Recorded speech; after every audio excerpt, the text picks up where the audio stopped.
yang terkasih, Shalom. Saudara-saudara yang terkasih, kita menemukan firman Tuhan dalam tema berkat Tuhan bagi pendamai. Kata pendamai menuju pada orang. Jadi siapa yang membawa damai, dia disebut berdamai. Saudara, komunikasi yang baik sangat menentukan hasil akhir dari satu tujuan yang mau dicapai. Secara kasuistik berdasarkan pengalaman pelayanan, kasus-kasus seperti keretakan dalam rumah tangga yang kemudian berhasil dipulihkan atau bahkan yang akhirnya sampai pada tahap perceraian. Salah satu faktor yang memperparah pergumulan tersebut adalah buruknya komunikasi di antara suami dan istri. Sebab ketika bibit persoalan itu mulai muncul, suami istri kemudian memutuskan mari kita berpisah sejenak untuk tujuan kita menenangkan diri. Kita mencoba menemukan dengan pikiran jernih apa langkah-langkah yang harus kita tempuh bersama untuk menyelesaikan persoalan ini. Maka suami istri berpisah sejenak dengan tujuan yang baik. Tapi dalam kondisi pisah sejenak itu, kalau kemudian mereka lupa mengisi hari-hari dalam kondisi pergumulan itu dengan berdoa dan berupaya terus-menerus mencari dan menemukan apa kehendak Tuhan melalui pergumulan yang sementara mereka gumuli, maka yang terjadi adalah hati, pikiran, dan perasaan mereka cenderung diisi dengan kecurigaan, cenderung diisi dengan kecemburuan. Karena informasi-informasi yang bersifat subjektif yang mereka terima memperparah komunikasi suami dan istri, dan yang terjadi adalah mereka akan terus-menerus bertengkar dan mereka akan terus-menerus saling melukai. Itu berdasarkan pengalaman pelayanan. Yang kedua, komunikasi verbal yang buruk juga dapat berimbas pada kekerasan dalam rumah tangga. Maka itu, selain miras, komunikasi verbal yang buruk itu juga menjadi faktor pemicu kekerasan dalam rumah tangga. Kenapa? Seorang oknum suami yang dia tidak pandai berkomunikasi atau dia tidak tahu bagaimana mengkomunikasikan perasaannya, pikirannya kepada istri atau kepada anak-anaknya, dia akan cenderung bertindak secara fisik. Tidak tahu bicara secara verbal, bagaimana mengkomunikasikan perasaan, apa yang bisa dibuat adalah dengan kekerasan. Pada titik ini kita belajar kemampuan berkomunikasi itu penting, tapi yang lebih penting adalah komunikasi yang baik. Kemampuan berkomunikasi yang baik. Semua orang mungkin memiliki kemampuan berkomunikasi, tapi mungkin juga tidak semua orang punya kemampuan berkomunikasi yang baik. Ya, mungkin tidak semua orang punya kemampuan berkomunikasi yang baik atau mumpuni. Karena itu mari kita belajar bersama apa dampak luar biasa yang ditimbulkan dari kemampuan berkomunikasi secara baik sesuai bacaan firman Tuhan pagi ini. Saudara yang terkasih dalam Tuhan, relasi Abraham dan Lot itu relasi paman dan keponakan. Dalam relasi kekerabatan ini, Lot berstatus anak dan Abraham itu bapak. Bagaimana Lot bisa ada bersama-sama dengan Abraham dalam perkembangan? Karena ketika Allah datang kepada Abraham waktu dia masih tinggal di Haran, Allah bilang tinggalkan negerimu, rumah ayahmu dan pergilah ke negeri yang akan kuberikan kepadamu dan keturunanmu. Janji itu diberikan kepada Abraham, perintah itu diberikan kepada Abraham, tapi kenapa Lot bisa ada bersama dalam perkembangan? Jawabannya karena Abraham bawa dia.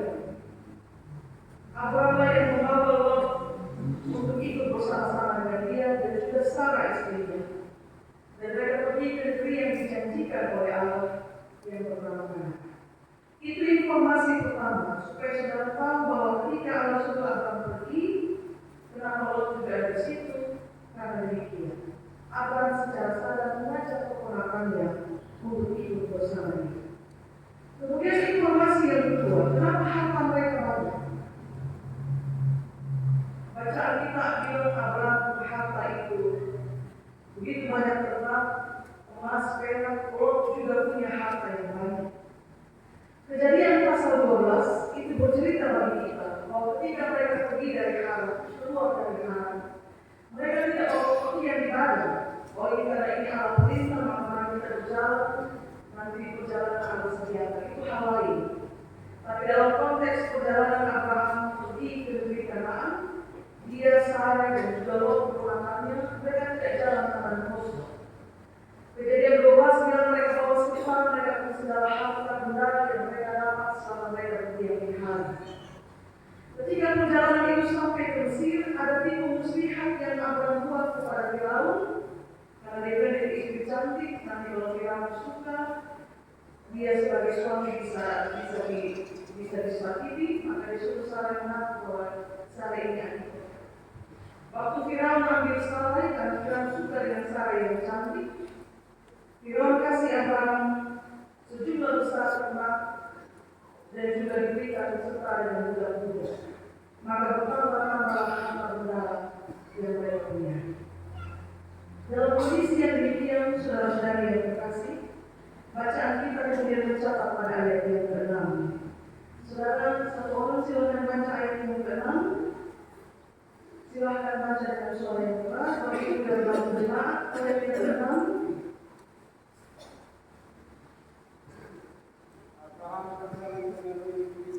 Ayat yang ke-6 ya, dari Kejadian 13. Tapi di situ tidak cukup luas kepada mereka yang bersama-sama, sebab harta milik mereka amat banyak sehingga mereka tidak dapat diam bersama-sama. Iya, terima kasih Bapak. Dalam kondisi yang demikian, harta mereka banyak, ayat 6 bilang, negeri itu tidak cukup luas untuk menampung sejumlah besar harta ternak yang mereka punya. Jadi diusir dari Mesir karena tipu muslihat itu, mereka mengembara sampai di Negev dan kemudian sampai ke Betel. Di Betel itulah peristiwa perpisahan itu kemudian terjadi. Ayat 6 bilang negeri itu tidak cukup luas untuk menampung segala ternak milik mereka. Dan lihat saudara perhatikan apa dampak yang timbul dari kondisi itu para gembala bertengkar. Jadi itu harta yang banyak itu bukan harta bersama paman dan anak, tapi Lot punya harta sendiri karena bacaan kita dengan dia punya ternak dan kemah. Abraham juga punya harta sendiri, Lot punya gembalanya masing-masing, Abraham juga punya gembalanya masing-masing. Para gembala bertengkar. Negeri itu tidak cukup luas untuk menampung ternak mereka. Kenapa mereka bertengkar? Kalau ayat 6 bilang negeri itu tidak cukup luas untuk menampung semua ternak yang mereka miliki, maka itu artinya secara asumsi ketersediaan makanan tidak seimbang dengan jumlah ternak. Ya, kalau negeri tidak cukup luas, pada rumput mungkin tersedia, tapi tidak seimbang dengan jumlah ternak. Atau selain makan, ternak juga perlu minum. Ketersediaan air yang ada di situ di negeri itu kemungkinan tidak seimbang dengan jumlah ternak yang banyak. Maka orang tua bilang gembala mulai bertengkar beberapa masalah gembala. Saudara-saudari yang dikasih dalam Tuhan, di titik ini saudara perhatikan kemampuan berkomunikasi yang dimiliki oleh Abraham. Pada ayat yang ke-6 dia panggil, ayat 8 dia panggil Lot baik-baik, dan kemudian mereka bicara sebagai bapa dan anak, sebagai paman dan penangkan. Dalam tradisi masyarakat patriarki Bapak Ibu, Abraham sebagai bapa dia punya hak penuh untuk mengambil keputusan. Dia bapa. Karena itu Abraham bisa saja usir Lot dengan semua yang dia punya, karena kenyataan menunjukkan bahwa mereka bertengkar dalam hal itu gembala-gembala. Abraham juga tidak suruh Lot pulang kembali ke Haran. Ya, karena kita ingat Abraham yang bawa Lot untuk ikut dalam pengembalaan. Tapi sebagai bapa yang baik, dia tidak akan melakukan itu dengan menyuruh Lot untuk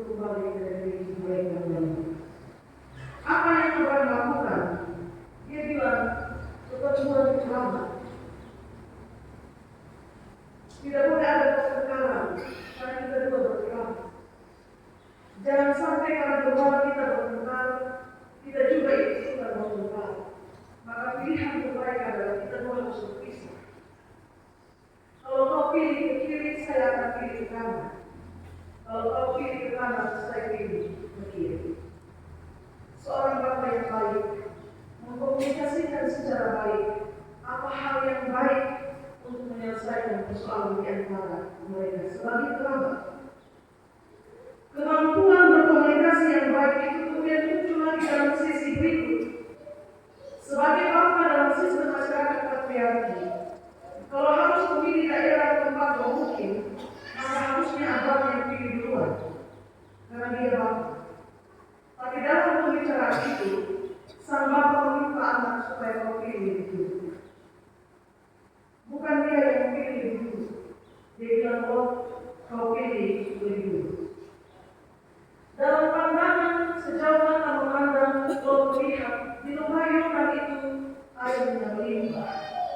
Maka hal itu dalam pemikirannya itu akan menguntungkan bagi ternak-ternaknya yang banyak. Karena tempat di mana air melimpah, tentu rumput-rumput atau kehidupan akan berlangsung dengan baik di sana.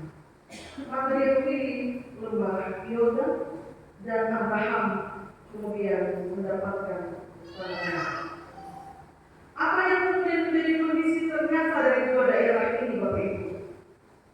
Lembah Yordan yang dipilih memang berair banyak, tetapi negeri itu dipenuhi dengan kejahatan dan dosa.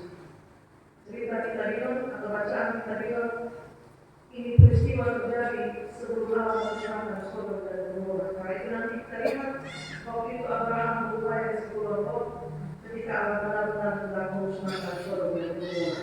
Karena itu tempat yang terpilih. Dan Kanaan itulah negeri yang kaya susu dan manis. Dan itu yang diberikan Allah bagi Abraham. Allah berjanji, Bapak Ibu, kepada Abraham, negeri itu akan menjadi milikmu dan milik keturunanmu. Maka sejauh mata memandang dari tanah tempat engkau berdiri, dari timur ke barat, dari utara ke selatan, itu akan menjadi negeri untukmu dan juga untuk keturunanmu. Dan aku akan menjadikan engkau sebagai bangsa yang besar yang banyak seperti negeri tanah. Allah kasih penegasan. Kalau satu hari ada orang bisa menghitung jumlahnya atau banyaknya debu di tanah, maka demikianlah nanti jumlah keturunannya. Dan sampai hari ini tidak ada seorang pun yang bisa menghitung berapa jumlah debu tanah. Keturunan Abraham tersebar sedemikian banyak. Sudah menemukan apa itu dari janji Tuhan itu teman-teman sekalian? Ketika dia bilang itu negeri yang akan diberikan kepada dari keturunan dan keturunan akan banyak seperti di tanah. Apa inti janji Tuhan? Berkat yang tak berkesudahan. Dan kalau kita bicara tentang berkat yang tak berkesudahan, ini bukan soal harta yang tidak akan pernah habis. Bukan semata-mata soal berkat yang banyak itu yang akan kau miliki terus sampai keturunan demi keturunan dan tidak akan pernah habis. Bukan soal jumlah emas dan perak yang banyak yang tidak akan pernah berkesudahan. Tapi ketika engkau dihindarkan oleh Allah dari segala kemungkinan buruk, itu menjadi bagian dari berkat yang tak berkesudahan.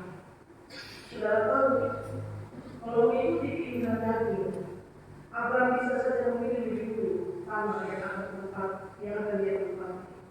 Tapi dia mengizinkan Lot untuk pilih dulu. Kedua, kalau mengikuti keinginan daging dan dia pilih dulu, kemungkinan dia pilih lembah Yordan. Karena itu tempat banyak air. Tapi dalam kerendahan hati sebagai bapa, Lot pilih dulu karena Abraham meyakini bahwa Allah sudah janji kepada saya waktu saya masih di Haran. Bahwa dia akan kasih saya satu negeri yang baik. Karena itu kalau saya persilakan Lot memilih lebih dulu, saya percaya bahwa Allah menyediakan yang terbaik bagi saya, karena dia pasti menepati janjinya.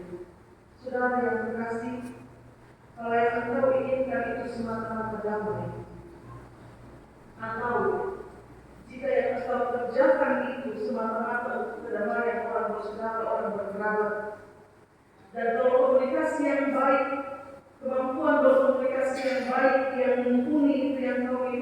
kau kerjakan semata-mata untuk hal damai, maka berkat kesudahan itu akan menjadi bagian. Itu janji Tuhan. Ketika Abraham dan Lot tinggal bersama saudara Lia, waktu mereka tinggal bersama di Betel, negeri itu tidak cukup luas untuk menampung semua harta ternak yang mereka punyai. Tidak cukup luas, itu hanya ternak begitu. Tapi lihat apa yang terjadi ketika mereka memilih untuk berpisah dan mengupayakan semata-mata hanya kedamaian. Karena kita orang bersaudara, jangan kita bertengkar. Maka daripada tempat dia berpijak sejauh mata memandang, bukan hanya luas bagi ternak, tapi negeri itu juga akan cukup menampung keturunannya, turun-temurun yang banyak seperti yang tanah.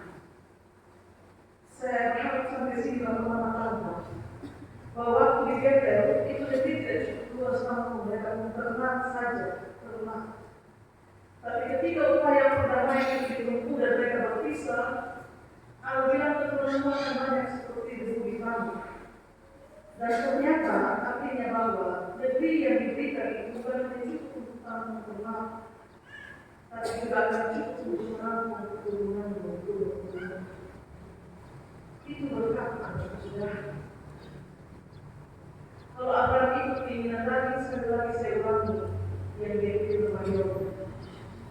Tapi karena dia menyiapkan alam atau kehidupannya, dia mendapatkan kenyataan yang Allah janjikan bagi dia. Allah pasti menyediakan yang terbaik karena dia sudah berjanji. Karena itu saudara-saudari yang terkasih dalam Tuhan, adakah yang tidak dapat Allah kerjakan bagi dirimu? Kalau engkau pada dirimu sendiri mengerjakan perdamaian seperti yang dia kerjakan. Saya ulang, adakah sesuatu yang tidak dapat Allah kerjakan bagimu? Kalau engkau pada dirimu sendiri mengerjakan perdamaian seperti yang dia kerjakan. Adakah Allah sesuatu yang tidak dapat Allah kerjakan bagimu? Kalau engkau berlelah-lelah bagi pekerjaan. Kalau bisa berkomunikasi secara baik, dengan ramah, dengan sopan, tegas, pakai penuh hormat, kenapa harus kasar dan memakai cara-cara kekerasan dalam berkomunikasi? Kalau bisa memakai cara yang santun dalam berkomunikasi, kenapa sampai harus menggunakan harkat dan martabat sebagai cara kita merendahkan lawan bicara kita? Saudara lihat, berkat hanya disediakan bagi pendamai, bagi orang yang membawa damai, yang mengupayakan perdamaian. Itu berkat disediakan baginya. Lembah Yordan memang berlimpah air, tapi itu tempat penuh kejahatan dan dosa yang pada akhirnya Allah musnahkan. Dan Allah tidak akan memberikan tempat itu kepada orang pilihannya. Dan bagi saya, kalau saya umur ini pakai asumsi iman, saya yakin keberpihakan Lot itu bagian dari apa yang Allah kehendaki.